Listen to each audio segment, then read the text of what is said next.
अस्सलाम किताब ज़िंदगी में खुशामदीद मैं हूँ अली हमारी यासिर और आज मैं आपके सामने जेन ऑस्टन के नावल प्राइड एंड प्रेजुडिस के उर्दू तर्जुमे तकब्बुर और तअस्सुब पर तबसरा पेश करूँगा। ये तर्जुमा किया है शाहिद हमीद साहब ने, जो कि उर्दू तर्जुमे एक अथॉरिटी हैं और उन्होंने जिस भी नावल का तर्जुमा किया बहुत शाहकार तर्जुमा किया है। और इस शाहकार तर्जुमे की जो रिवायत शाहिद हमीद साहब ने डाली है उसकी गवाही हमें इसी नावल के तर्जुमे से भी मिल जाती है। नासिर जी के वो तर्जुमा उनका बहुत रवां है, बहुत सलीस तर्जुमा है। एक और खूबसूरती जो उनके तर्जुमे की है वो ये है कि किताब में काफ़ी सारी चीज़ें नावल में एक आम गानी को समझ नहीं आती जब तक कि वो बरतानिया के उस ज़माने के रस्म व रिवाज से और कवानीन से आगाह ना हो, तब तक उनको समझ नहीं आती, चाहे अंग्रेज़ी अच्छी भी हो। तो इन्होंने क्या किया है कि जो ऐसी चीज़ें होती हैं जो कि पढ़ने वाले के लिए नई महसूस होंगी या उनके लिए शायद उन्हें आगाही ना हो उन चीज़ों से, तो उन्होंने हाशिए में फुट नोट्स में उस चीज़ की वजाहत भी की है। मसलन इसमें एक करैक्टर जो है वो दूसरे करैक्टर को एक मकान की खिड़कियाँ या दरीचे गिनने का कहता है कि आप इसे गिने। तो एक आम बंदा जब वो ये नावल पढ़ा तो समझ नहीं आती इसको इससे क्या मकसद था, भाई ये दरीचे जो इसने गिनवाए वो क्यों गिनवाए। तो इन्होंने इसमें बाकायदा वजाहत की कि भाई ये होता ये था कि उस ज़माने में कवानीन ये थे कि आपके घर की जो खिड़कियाँ होती थी, दरीचे होते थे, उसी हिसाब से आप पर टैक्स लगा था कि इतनी खिड़कियाँ हैं तो इतने आप पर टैक्स लगेगा। तो जितने ज़्यादा दरीचे होंगे उसका मतलब ये होगा कि आप उतना ज़्यादा टैक्स अफोर्ड कर सकें। तो एक तरीके से ये अमारत की पैसे ज़्यादा होने की निशानी समझी जाती थी, ज़्यादा दरीचों का होना। लेकिन ये चीज़ नावल में वैसे आपको समझ नहीं आती, इन्होंने तर्जुमे में फुट नोट्स में उस चीज़ की वजाहत की। इस तरह की और भी काफ़ी सारी चीज़ों की इन्होंने प्रॉपर वजाहत की है और बड़ी खूबसूरती से उन्होंने चीज़ों को प्लॉट को समझाया। रवान तर्जुमा है। अच्छा, एक और खूबसूरत चीज़ जो इस किताब की है वो ये कि नॉर्मली उर्दू किताबें पढ़ते हुए हमें ये एक चीज़ दिल ख़राब करती है कि ग्रामर की काफ़ी सारी मिस्टेक्स हैं। जहाँ पे का लेना है वहाँ पे की लगा हुआ है लिखना है तो वहाँ पे है लिखा हुआ है। तो पढ़ते हुए ना बंदा रुक सा जाता है कि यार ये यहाँ पे कुछ गलती है।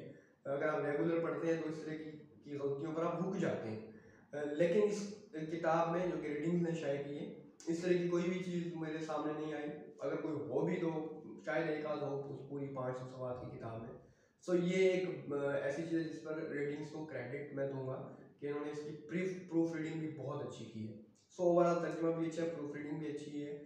अब करूँगा मैं इसके नावल के प्लॉट की। बड़ा टिपिकल सा प्लॉट है, शायद टिपिकल हमें इसलिए भी लग रहा है कि क्योंकि हम इस तरह की काफ़ी सारी प्लॉट्स आजकल के ड्रामों में, मूवीज़ में या नावल्स और डाइजेस्ट में इस तरह की चीज़ें हम पढ़ते रहते हैं, तो शायद हमें इसे ये टिपिकल सा लग रहा है।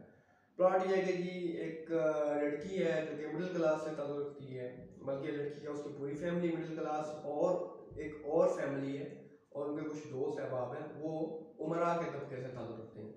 तो जो मिडिल क्लास फैमिली होती है वो उनकी ख्वाहिश होती है कि हमारी बेटियों की शादी आला घरानों में हो जाए, और जो उमरा के लड़के होते हैं उनके घर वालों की भी यही ख्वाहिश होती है कि हमारे जो लड़के हैं ये भी उमरा में ही शादी करें, इन मिडिल क्लासियों से शादी ना करें। ये सिंपल सा प्लॉट है और इसी के गिर्द ही सारी कहानी घूम रही है कि जालिम समाज आ गया, लोग एक दूसरे के खिलाफ इनको वो भड़का रहे हैं और इस तरह की कहानी ये चलती रहती है। एंड में क्या होता है वो आप जब नावल पढ़ेंगे तो ही आपको आइडिया हो जाएगा। मैं अभी स्पॉइलर नहीं देना चाहता। तो लेकिन जो इंटरेस्टिंग चीज़ है नावल टिपिकल होने के बावजूद, जो चीज़ हमें ये नावल पढ़ने पर मजबूर करती है वो ये है कि इस नावल को पढ़ते हुए आप उस वक्त के जो बरतानिया के रस्म व रिवाज थे, कवानीन थे, मजलिसी अदब आदाब थे, गुफ्तगू करने का तरीका, एक दूसरे को मुखातिब करने का तरीका, वो सारी चीज़ें आप जानते हैं और आप समझते हैं कि उस ज़माने का बरतानिया कैसा था, उस ज़माने के लोगों की सोच क्या थी।